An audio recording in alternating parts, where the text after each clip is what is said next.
Bi pêşengiya Komîsyona Mafê Mirov û Hukukê ya HDP li pêşiya Dadgeha Merkezagona Tirkiye çalakiyek hate li darxistin. Salek berê hikûmetê di zagona bi cîhanînê de hin xal gorandibû. HDP jî van gorankarana wek cihêkariyekê dibîne.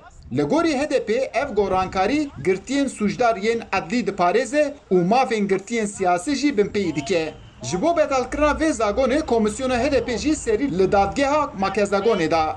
Parêzvanan piştî ku daxwazname radestî Dadgeha Merkezagonê kirin, berpirsê Komîsyona Mafê Mirov û Hukukê û alîkarê serokê HDP Umut Dede ser vê serlêdanê wiha qise kir. 5275 sayılı Di zagona ji martiya 52 an ku pêşîlêgirtina ewlekariyê û cezayê de hin gorankarî hatin çêkirin.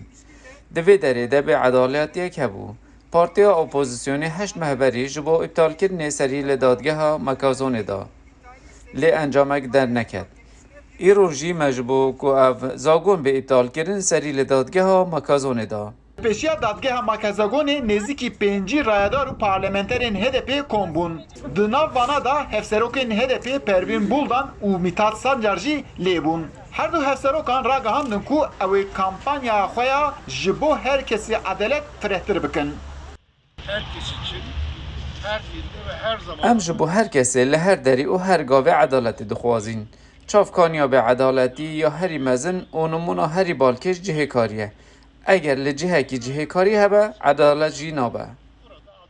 Anayasa Mahkemesi'nden çıkan Edili kararlara Türkiye baveri û hêviya tu kesekî bi Dadgeha Merkezagonê nemaye. Ji bo ku gelek biryarên cihêkarî daye û mafên gelek kesan nehatiye bicih kirin.